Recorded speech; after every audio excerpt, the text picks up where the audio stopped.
ଥିଲା ଦିନେ ସିଂହ ଶୋଇଥିଲା ଗୋଟେ ଚଗଲା ମୂଷା ଆସି ତା ଉପରେ ଖେଳୁଥିଲା। ସିଂହ ନିଦ ଭାଙ୍ଗିଗଲା, ତାକୁ କହିଲା ମୁଁ ତୋତେ ଆଜି ଖାଇଦେବି। କିନ୍ତୁ ମୂଷା କହିଲା ଭାଇ ମୋର ଭୁଲ ହେଇଛି, ମୁଁ ଆପଣଙ୍କୁ କ୍ଷମା କରୁଛି, ମୋତେ ଛାଡ଼ିଦିଅ ଆଜି। ମୁଁ ଆଜି ଗଲେ ତୁମକୁ ଭବିଷ୍ୟତରେ ସାହାଯ୍ୟ କରିବି। ତୁ ମୋର କ'ଣ ସାହାଯ୍ୟ କରିବୁ? ମୁଁ ତତେ ମାରିଦେବି।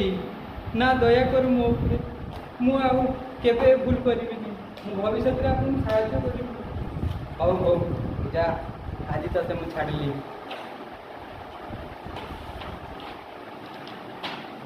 ଦିନକର ଘଟଣା।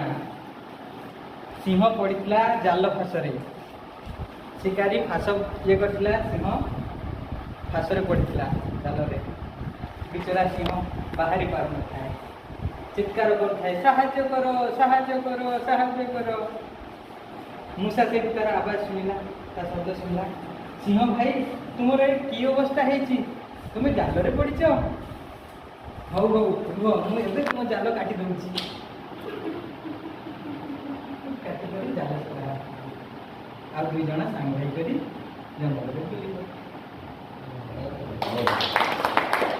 ବହୁତ ବଢ଼ିଆ, ବହୁତ ବଢ଼ିଆ।